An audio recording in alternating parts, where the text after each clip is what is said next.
उपोषण सुरू होत आहे. काय सांगायला तुम्ही? उपोषण आतापासून 90व उपोषण आहे. प्रत्येक उपोषणाला बायकोला सांगतात कुकू पुसून तयार राह, आलो तर तुझा गेलो तर समाजाचा. आपण तुम्हाला किती वेळेस बायकोचा कुकू पुसवायचं आहे आणि किती वेळेस समाजासाठी, म्हणजे तुम्हाला काय असे पुनर्जन्म आहे का 4 जन्म तुम्हाला मिळते का काय, मला ह्याच गोष्टीचं कळा नाही. मी तरी तुम्ही बसल्यावर मी तरी उपोषणाला बसणार आहे आणि मी रीतशीर उपोषणाला बसणार आहे, कारण मी तिथं तहसील ऑफिसला निवेदन दिलेलं आहे रीतशीर. मी तरी माझ्या बायकोचं कुकू पशील आहे. मी उन्हात जर बसलो, जोपर्यंत मराठ्याला EWS आरक्षण भेटत नाही तोपर्यंत मी उठणार नाही.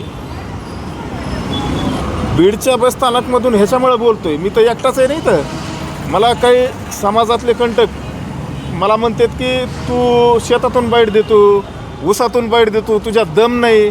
अरे माझ्यात दम आहे ना, आणि 96 कोळी मराठा आहे मी, आणि एका बापाची अवलाद आहे, त्याच्यामुळे इथून बसस्थानकमधून एकटा बाईट देतो ना. माझ्या पाठीमाग आहे का कोणी? एक सुद्धा नाही.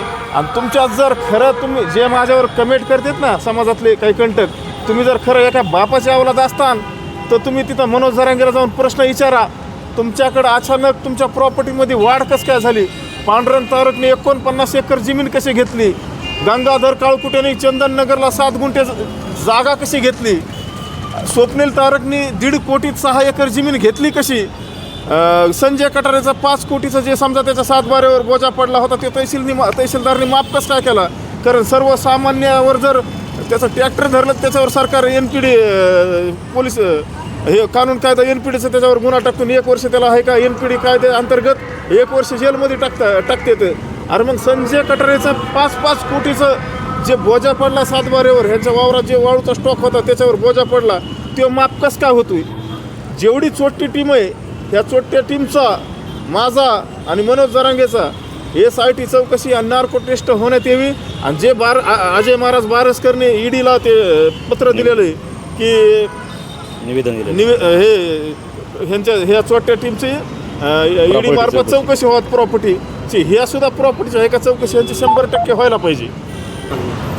माझी प्रकाश दादा सोळंके, संदीप भैया क्षीरसागर आणि बजरंग बाप्पा सोनवणे ह्या लोकप्रतिनिधीला, हे बीड जिल्ह्यातले लोकप्रतिनिधी, एक खासदार आणि 2 आमदार, ह्यांना माझा आहे का ओपन चॅलेंज आहे.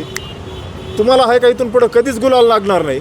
मी तर एकटा आहे आणि तुम्हाला काय माझ्या संग खेटायचं ते खेटा. मी ओपन फिरतो कुठं बी, आज बी बीडमध्ये, उद्या बी कुठं बी भेटेन तुम्हाला. तुमचे काय कार्यकर्ते असतील, तुमच्या काय शक्ती असतील, तुमचे काय पक्ष असतील, काय तुमच्या जे तुमच्या यंत्रणा आहेत ते हलवा आणि अमोल खुनेला जेलमध्ये टाकायचा प्रयत्न करा. मी तुम्हाला आहे का, तुम्ही एक तर लय मोठी चूक केली. एक सर्वसामान्य माणूस, अरे समाजासाठी आमचं योगदान नाही का? 2 वर्ष जेल काढलं, 3 वर्षाचे अनेक राहिले. मनोज जरांगे तिथून पळून आले प्रॉपर्टीच्या आरोपीवर. ज्या टायमाला आम्ही हल्ला केला त्या टायमाला खोटं प्लास्टर लावून इकडे फिरायचे. समाजासाठी कुणाचं योगदान आहे आणि कुणाचं नाही हे तरी ह्या लोकप्रतिनिधीला कळायला पाहिजे ना, ह्यांचा अभ्यास पाहिजे काही. आणि असे तुम्ही आज माझ्यावर निवेदन दिलं, उद्या मनोज जरांगेचं ऐकून तुम्ही कुणाला बी शिक्षा लावण्यासाठी असे निवेदन देताना तुम्हाला कायद्याचा काय दाख आहे का? तुम्ही आमदार खासदार झाले कसे, तुम्हाला काय कायद्याचा काही अभ्यास आहे का नाही? ह्या गोष्टीचं मला म्हणजे पडलेलं एक कोड आहे. याच्या अगोदर देखील जरांगे पाटलांनी अनेक आंदोलनं केली, परंतु उद्या जे आंदोलन होणार आहे ते आगळे वेगळे.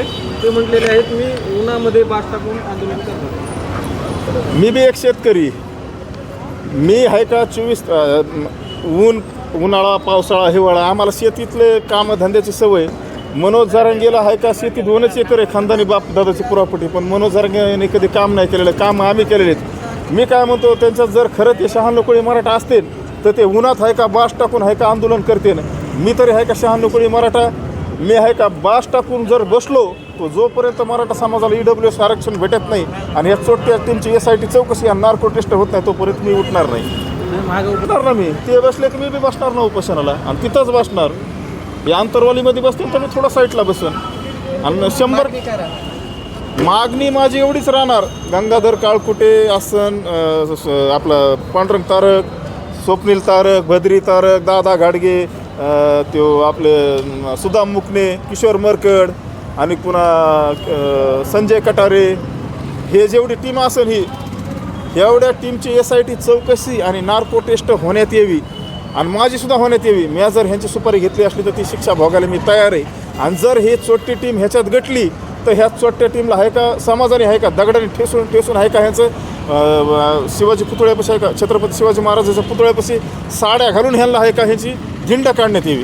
आता पुढील दिशा काय राहणार आहे? पुढली दिशा मी उपोषणाला बसणारच आहे ना. माझी मागणी तेवढीच आहे की माझ्या मराठा समाजाचे EWS आरक्षण गेले त्या आरक्षणाच्या मागणीसाठी मी बसणार आणि ह्या छोट्या टीमची SIT आणि नार्को टेस्ट लागण्यात यावी. या 2च मागण्यात माझ्या. की एकतर आमच्या मागण्या पूर्ण नाही झाल्या. अहो तुमचे 9 उपोषण झाले, गेलो तर तुझा आणि आलो तर समाजाचा कुकपासून तयार आहे. हे डायलॉग कवर खाणायचे. 9-10 उपोषणं झाले तुमचे.